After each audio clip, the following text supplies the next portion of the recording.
Aujourd'hui, on entend souvent parler de qui entre les USA et la Corée du Nord a le plus gros missile, ou alors du dernier épisode de Game of Thrones.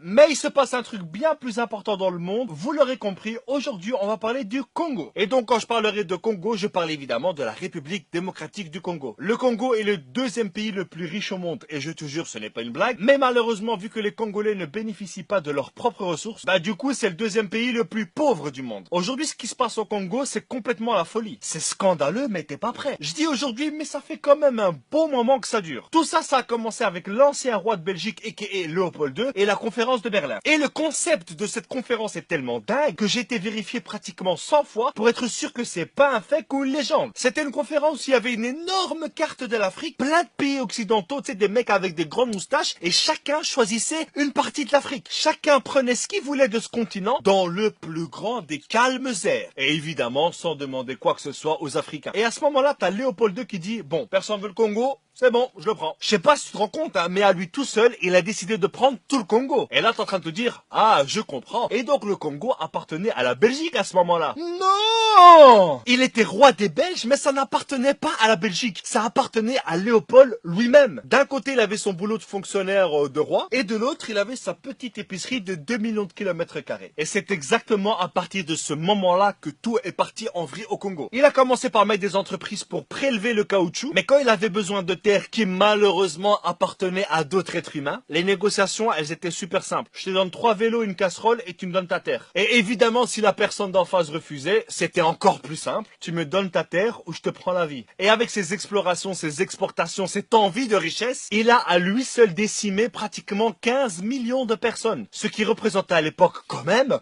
la moitié de la population congolaise. Là, c'est chaud là. Là, c'est chaud, quoi. Et le pire, c'est qu'il a jamais mis les pieds au Congo. Il faisait tout ça à distance. Évidemment, un jour, t'as les Congolais qui en avaient un peu marre de cette situation et qui ont exigé leur indépendance. Et là, t'as les Occidentaux qui ont dit, ok, ça va, vous pouvez. Du coup, il y a les Congolais qui élisent leur premier ministre, c'est monsieur Lumumba, et leur premier président, c'est monsieur Kasavubu. Et là, tu dis, ils ont un premier ministre, ils ont un président, ils l'ont élu, c'est bon, ils sont indépendants. Mais c'est mal connaître l'Occident. Le Congo avait évidemment son armée constituée de Congolais, sauf tous les hauts gradés, caporal, chef, capitaine, ce que tu veux, ils étaient tous belges. Donc pour un Congolais, tu lui dis qu'il est indépendant, mais que son chef s'appelle quand même Eric Van Den Put, mais où est le respect? Du coup, après seulement 3 jours d'indépendance, l'armée se rebelle. Quelques semaines plus tard, la province du Katanga se dit indépendante. Et pour ceux qui savent pas, Katanga, c'est juste la province la plus riche du Congo. C'est là où il y a du cuivre, de l'uranium, des diamants, enfin bref, la folie. Et c'est là aussi où il y a plein de pays occidentaux qui prélèvent tout ça. À ce moment-là, Lumumba demande l'aide de la Belgique qui lui disent non. Mais en même temps, les rebelles qui voulaient que Katanga soit indépendante, eux, ils étaient soutenus par la Belgique. Et on se demande bien pourquoi, mais évidemment ceci ça ne nous regarde pas. Donc en gros, leur indépendance, elle a duré max 48 heures. Lumumba, qui n'était pas trop d'accord sur ce qui se passe au Congo, a demandé à la Belgique et à d'autres pays d'arrêter de voler leurs richesses. Et devinez quoi? Il a été tué. Mais ça, on commence à avoir l'habitude. Et l'officier qui a fait ça, il a gardé les dents de Lumumba dans son jardin, histoire de garder des preuves pour dire c'est moi qui l'ai fait. Ensuite, il y a eu Mobutu, et ensuite, il y a Kabila Père, qui, entre parenthèses, lui aussi s'est fait tuer dans des circonstances. Voilà, on a rien vu. On ne voit rien, on sait pas. Et là, il se passe un truc de dingue. T'as le politique belge Louis Michel qui travaille pour l'Europe, qui vient au Congo et qui dit, vu que Kabila Père est mort, on va donner le pouvoir logiquement à son fils, alors qu'il y avait un vice-président. Et ça a été justifié en disant que, vu qu'il y a des conflits, voilà, on va mettre son fils en attendant d'avoir des élections. Ça a duré 5 ans. Ça fait quand même beaucoup la période de transition. Et aujourd'hui, ça fait 16 ans qu'il est président. Et là, il est en train de vouloir changer la constitution, histoire de rester encore 2-3 siècles. Je sais pas si vous êtes au courant, mais il y a quelques années, il y avait un zoo de Congolais à Bruxelles. Et quand je te dis zoo de Congolais, je te parle pas d'animaux venant du Congo, mais bien d'un zoo humain de Congolais, où des familles belges venaient toucher les petits cheveux crépus des petites filles congolaises. Ah, comme c'est mignon! Aujourd'hui, un élément qui fout bien la merde au Congo, c'est le coltan. C'est juste un élément indispensable dans nos smartphones. Ça empêche à notre smartphone de trop chauffer et ça lui empêche d'effacer toutes nos données lorsqu'il s'éteint. Tu comprends maintenant à quel point ce truc est super important. Et pourquoi c'est aussi grave? Eh bien tout simplement parce que ce sont des femmes enceintes,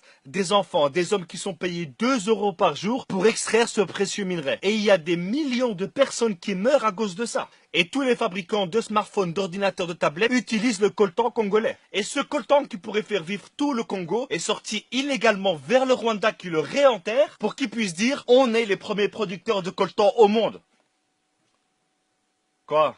Tu commences à sentir comment elle pue cette histoire? On se demande bien à qui ça doit profiter tout ça. Aujourd'hui, ce magnifique pays qu'est la République démocratique du Congo est gouverné par des États, par des entreprises qui pensent que ce pays est un portefeuille. Et actuellement, il y a un génocide qui a déjà fait plus de 6 millions de morts, perpétué par des rebelles financés par des multinationales pour pouvoir piller le sol congolais. On est tous liés indirectement au Congo par nos smartphones. C'est vrai que cette vidéo ne va rien changer. Et là, il y a plein de personnes qui vont dire mais pourquoi est-ce que tu l'as fait alors? Bah parce que seulement le fait de savoir ce qui se passe là-bas, c'est déjà un pas qu'on fait. Et un petit pas en avant dans ce monde, aussi petit soit-il, c'est quand même le signe qu'on avance. Donc les amis, je vous invite à partager un maximum cette vidéo. Il faut que les gens soient au courant de ce qui se passe là-bas. Que les gens sachent ce qui se passe au Congo aujourd'hui, et d'ailleurs depuis des décennies, et sous l'indifférence générale. Merci à tous, et que Dieu bénisse la République démocratique du Congo.